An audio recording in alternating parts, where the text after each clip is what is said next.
சுவாமியே சரணமையப்பா.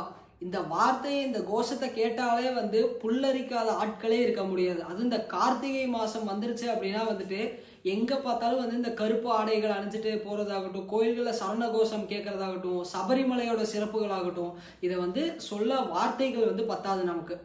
அப்படிப்பட்ட ஒரு சக்தி வாய்ந்த ஒரு சித்தன் அப்படிங்கிறவர் பார்த்தீங்க அப்படின்னா சித்தாதி சித்தன்னு சொல்லப்படுற நம்மளுடைய ஐயப்பன்னு சொல்லக்கூடிய சாஸ்தா தாங்க.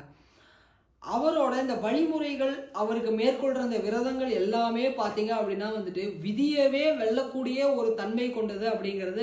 ஐயப்பனோட இந்த விரதத்தை சரியான முறையில யார் ஒருத்தர் கடைபிடிக்கிறாங்களோ விதியையே மாற்றக்கூடிய ஒரு சக்தி அவங்களுக்கு சேரும். ஆனா எப்படி, எப்போது அப்படிங்கிறத இந்த பதிவுல பார்க்கலாம் வாங்க. முதல்ல பாத்தீங்க அப்படின்னா ஏன் ஐயப்பனோட விரதம் அப்படிங்கிறது விதியையே வெல்லக்கூடியது அப்படின்னு சொல்றோம் அப்படிங்கறத நம்ம முதல்ல தெரிஞ்சுக்கணும். நம்ம ஐயப்பனுக்கு இருக்கிற இந்த சுவாமியே சரணம் ஐயப்பா அப்படிங்கிற இந்த கோஷத்திலேயே பாத்தீங்க அப்படின்னா ஒரு யோக தத்துவ அறிவியல் அப்படிங்கிறது இருக்குது. அந்த சப்தங்கள் எல்லாமே பாத்தீங்கன்னா நம்மளுடைய மூலாதாரத்துல இருக்கிற இந்த குண்டலினி சக்தியை ஒரு அதிர்வுக்கு உள்ளாக்கக்கூடிய ஒரு தன்மை. சரியான ஒரு ஃப்ரீக்குவன்சி வைப்ரேஷன்ல சொன்னோம் அப்படின்னா உங்களால அந்த முதுகெலும்பு வழியா அந்த சக்தி மேல பாயறத கண்டிப்பா உணர முடியும். அதனாலதான் அதை அவ்வளோ ஒரு எந்த அளவுக்கு நீங்க அதை இழுத்து சொல்றீங்க அப்படிங்கிறது இருக்குது. இப்ப எப்படின்னு பாத்தீங்கன்னா சுவாமியே சரணமையப்பா அப்படிங்கும்போது ஒரு கீழே இருந்து ஒரு அடி மேல எந்திரிக்கும். ஸோ அந்த ஒரு சக்தி அப்படிங்கிறது முதுகுல உங்களால ஃபீல் பண்ணி பார்க்க முடியும். அதனாலதான் இந்த சரண கோஷம் அப்படிங்கிறது ரொம்ப ஒரு முக்கிய பங்கு இந்த இடத்துல வகிக்கிறது. அடுத்தது பாத்தீங்க அப்படின்னா இந்த கருப்பு ஆடைகள் அணியறதாகட்டும், இல்ல அவங்க விரதங்கள் மேற்கொள்றது, இந்த கதைகள் நீங்க எல்லாருமே கேள்விப்பட்டிருப்பீங்க. இப்ப சபரிமலைக்கு மாலை போடுறவங்களுக்கு சனியின் தொந்தரவு இருக்காது. சனி பகவான் அவரோட வீரியத்தையும் தாக்கத்தையும் குறைச்சுப்பாரு. அது எப்படி இந்த இடத்துல குறைப்பாரு அப்படிங்கறதுக்கான ஒரு விளக்கத்தை நம்ம பார்க்கலாம்.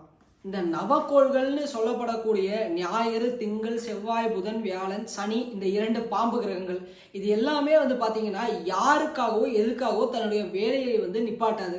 ஆனா சனி, அதுலயும் சனிக்கோள், நம்மளோட சனி பகவான் கர்மகாரகன், அவர் எதுக்குமே நிக்க மாட்டாரு, அடங்க மாட்டாரு. அப்ப அவரே நிக்கிறாரு அப்படின்னா ஒரு 2 பேத்துக்காக தான் இருக்கும். ஒன்று வாயு புத்திரன்னு சொல்லப்படக்கூடிய அனுமான் ஆஞ்சநேயர், இன்னொன்னு நம்மளுடைய சாஸ்தா. இவங்க இரு பேருக்கு மட்டும்தான் இந்த சனிக்கோளோட தாக்கம் அப்படிங்கிறது கட்டுக்குள்ள வரும்.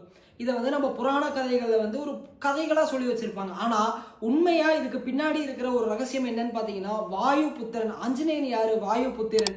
அந்த வாயுவோட புத்திரன் அப்படின்னு சொல்லப்படக்கூடியது நம்ம உடம்புக்குள்ள இருக்கிற வாசியை குறிப்பிடுறது. யார் ஒருத்தர் முறையான வாசி யோகத்துல இருக்கிறாங்க, கரெக்டா அந்த வாசியை மேல எழுப்பிட்டாங்க அப்படின்னா வாயுவோட புத்திரனா யாரு மாறுறாங்களோ அவங்களுக்கு இந்த சனி பகவான், அதாவது கர்ம வினையோட தொல்லை இருக்காது அப்படிங்கிறது பொருள். இதை நம்ம அகத்தியருமே பாத்தீங்க அப்படின்னா அகத்தியர் பரிபூரணத்துல சனி பகவானோட தொல்லையில இருந்து விடுபடுறதுக்கு ஒரு சில ரகசிய பயிற்சிகளை சொல்லி கொடுத்திருக்கிறாரு. அது யாருக்கு அந்த அருளும் அனுமதியும் இருக்கோ அவங்களுக்கு அது கண்டிப்பா கிடைக்கும்னு அதில் எழுதி வச்சுட்டு போயிருக்காரு. அதே மாதிரி பாத்தீங்கன்னா சாஸ்தா ஐயப்பனுக்கு மாலை, இந்த சபரிமலைக்கு போறவங்களோட விரதம் எப்படி இருக்கும்னு பாத்தீங்கன்னா, இப்ப இருக்கிற எல்லாருமே ஒரு நாள் மாலை போட்டு அடுத்த நாள் மலைக்கு போறாங்க. அவங்கள பத்தி நான் சொல்ல வரல. உடனே நானும் ஐயப்பனுக்கு மாலை போட்டனே, ஏன் எனக்கு எந்த பிரச்சனையும் தீரலன்னு தயவு செய்து யாரும் கேட்காதீங்க. அந்த ஒரு விரத முறை அப்படிங்கிறது இருக்கிறதுலே மிகவும் கடுமையான ஒரு விரத முறை அப்படின்னு பாத்தீங்கன்னா நம்ம ஐயப்பனுக்கு செய்யற இந்த விரத முறையா தான் இருக்கும். இது நம்ம அவருக்காக செய்யறோமா அப்படின்னு கேட்டீங்கன்னா கிடையாது. அதனாலதாங்க தத்துவ மெஷினே எழுதி வச்சிருப்பாரு அவரு. ஏன் தத்துவ மெசி அப்படின்னா ஒன்னொன்னு நீ என்னை பார்க்க வரலப்பா, நான் உன்னை பார்க்க காத்துட்டு இருக்கேன் அப்படின்னு சொல்லுவாரு. ஏன்னா நீயே கடவுள் அந்த இடத்துல அப்படின்னு சொல்லுவாரு. ஏன் அப்படின்னா, ஏன் நீயே கடவுளா மாறுறேன்னா அந்த விரத முறைகள் எல்லாமே இப்ப மத்த இதெல்லாம் சொல்லுவாங்க இல்லையா, இறைவனை பார்க்கறதுக்கு இந்த விரதத்துல போகணும் அப்பதான் ஒரு மனம் குளிர்வார். அதெல்லாம் இங்க கிடையவே கிடையாது. நீங்க உங்களை இறைவனா மாத்திக்கங்க, தத்துவ மெசி நீ இறைவனா மாறு அப்படிங்கறதுக்காக தான் இந்த விரத முறையே வச்சிருப்பாரு. இந்த யார் ஒருத்தர் இந்த ஒரு மண்டல காலம் 48 நாள், இன்னும் சிலர் அதிகபட்சமா 90 நாள்லாம் போவாங்க. அந்த விரத முறை கரெக்டா பிரம்மச்சரியத்துல இருந்து, ஆக்சுவலி இப்ப இந்த விஷயத்த சொல்லும் போதே எனக்கு உடம்பெல்லாம் புல்லரிக்குதுன்னா பாத்துக்கோங்களேன். ஏன்னா அவ்வளவு ஒரு சக்தி வாய்ந்த ஒரு முறை. சும்மா நான் பேச்சுக்காக சொல்ல, இது சத்தியமா நான் இப்ப சொல்றேன். இப்போ இந்த 90 நாட்கள் வந்து முறையான பிரம்மச்சரியத்துல இருந்து எல்லா சுகபோகங்களையும் திறந்து இந்த வந்து தரையில படுத்து எந்திரிச்சு குளிர்ந்த நீர்ல வந்து குளிச்சு இந்த மாதிரி பண்ணி டெய்லி வந்து கோயில்களுக்கு போயிட்டு வந்து சரணகோஷம் எழுப்பி அந்த காலத்துல வந்து பாத்தீங்கன்னா இது வந்து ஐயப்பனுக்கு இந்த மாலை போட்டு போறது ஒரு கிரியா வடிவமைப்பு தான் உண்மையை சொல்ல போனோம் அப்படின்னா. இதுல இதோட சேர்த்து முறையான பயிற்சிகள்லாம் முதல்ல இருந்துச்சு. இப்ப வந்து அதெல்லாம் காலம் மாற மாற எல்லாமே வந்து கழிஞ்சு போயிருச்சு. இந்த முறையான பயிற்சிகள் செய்யும் போது என்ன ஆகுனா, முதல்ல பிரம்மச்சரியா இருக்கும்போது விந்து வந்து ஸ்தம்பனமாக ஆரம்பிக்கும், உள்ளுக்குள்ள விந்து கட்ட ஆரம்பிக்கும். அப்ப என்ன ஆகும் அப்படின்னா, ஆன்மீகத்தோட அடிப்படையே வந்து இந்த விந்து சக்தியில இருக்க இந்த ஓஜஸை மேல எழுப்புறது தான்.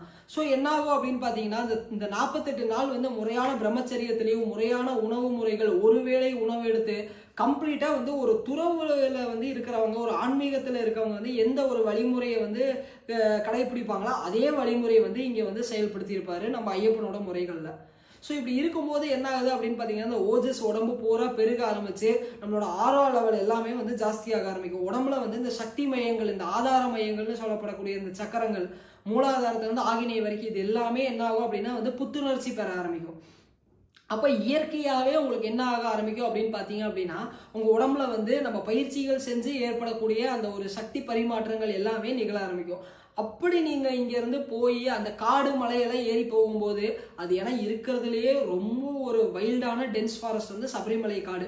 அந்த பெருவழி வழியா போறது எல்லாமே அதுல பாத்தீங்கன்னா வந்து கரடிகளும் புலிகளும் யானைகளையும் நடமாடுறது. அந்த காலத்துல எல்லாம் ஏன் யாரையும் தாக்கல அப்படின்னு பாத்தீங்கன்னா, இவங்களோட அந்த தவ வலிமை அப்படிங்கிறது. ஏன்னா ஐயப்பனே தவ கோலத்துலதான் மேல உட்கார்ந்துருப்பாரு.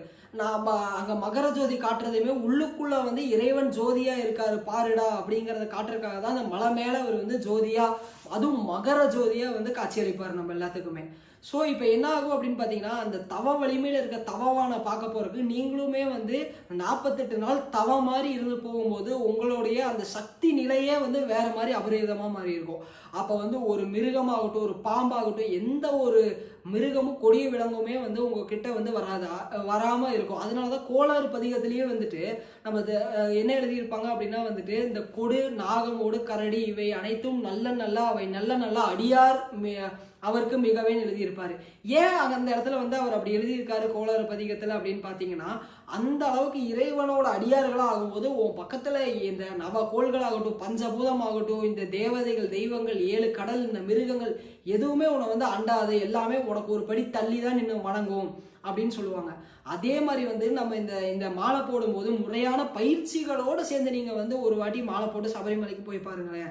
அந்த இடத்துல நிகழ்ற அந்த ஒரு நிகழ்வே வேற மாதிரி இருக்கும். ஏன்னா நம்ம ஆன்மீகத்துல போறோம்னா வீட்டுல இருக்கவங்களாம் என்ன சொல்லுவாங்க, ஐயோ ஆன்மீகமா சாமியாரா போயிருவான் அப்படிம்பாங்க. ஆனா இந்த 48 நாள் நம்மளை சுத்தி இருக்க எல்லாருமே என்ன சொல்லுவாங்க, சாமினே கூப்பிடுவாங்க. ஸோ இந்த ஒரு நேரத்தை மாலை போட்டிருக்கவங்களாம் சரியா பயன்படுத்திட்டு முறையான யோக பயிற்சிகளோடு சேர்ந்து இந்த பிரம்மச்சரியத்தை கடைபிடிச்சு நல்ல உணவு முறைக்கு ஒருவேளை உணவு உண்ணு, 2 வேளை வந்து உடலை தூய்மைப்படுத்தி வெறும் தரையில படுத்து தினமும் வந்து ஐயப்பனோட கோஷத்தை சொல்லி நீங்க சபரிமலைக்கு போயிட்டு வந்து பாருங்க. அங்க வந்து ஐயப்பன் உங்களுக்கு வந்து ஒரு சித்தனாவே காட்சியளிப்பாரு. ஏதோ ஒரு ரூபத்துல வந்து உங்களை வந்து அணுகுவார் அப்படிங்கிறது சத்தியமான 100% உண்மை அப்படிங்கிறது தெரிஞ்சுக்கோங்க. அதனால இந்த முறை மாலை போடுறவங்களாகட்டும், அதுக்கப்புறம் வந்து மாலை போடுறவங்களாகட்டும், சரியான முறையான ஒரு யோக பயிற்சியோட நீங்க வந்து போய் பாருங்களேன். ஏன்னா இதுக்கு முன்னாடி நம்ம கிட்ட பிராக்டிஸ் ஆகின ஸ்டூடெண்ட்ஸ் யாராவது மாலை போட்டிருந்தீங்கனாலும் அந்த பயிற்சியை காலை மாலை 2 வேளையும் முறையா, காலைக்கு ஒரு பயிற்சி, மாலையில செய்யறதுக்கு ஒரு பயிற்சி சொல்லி கொடுத்துருப்போம். இதை முறையா செஞ்சு நீங்க மலைக்கு இந்த வாட்டி போயிட்டு வாருங்க. உங்களுக்குள்ள ஏற்படுற அந்த ஒரு சக்தி பரிமாற்றமே வந்து வேற ஒரு பரிணாமத்துக்கு போகும் அப்படிங்கிறத 100% இது சாத்தியம் அப்படின்னு சொல்லி இந்த பதிவை நிறைவு செய்யறேன். நன்றி. அடுத்த ஒரு பதிவுல சந்திக்கலாம்.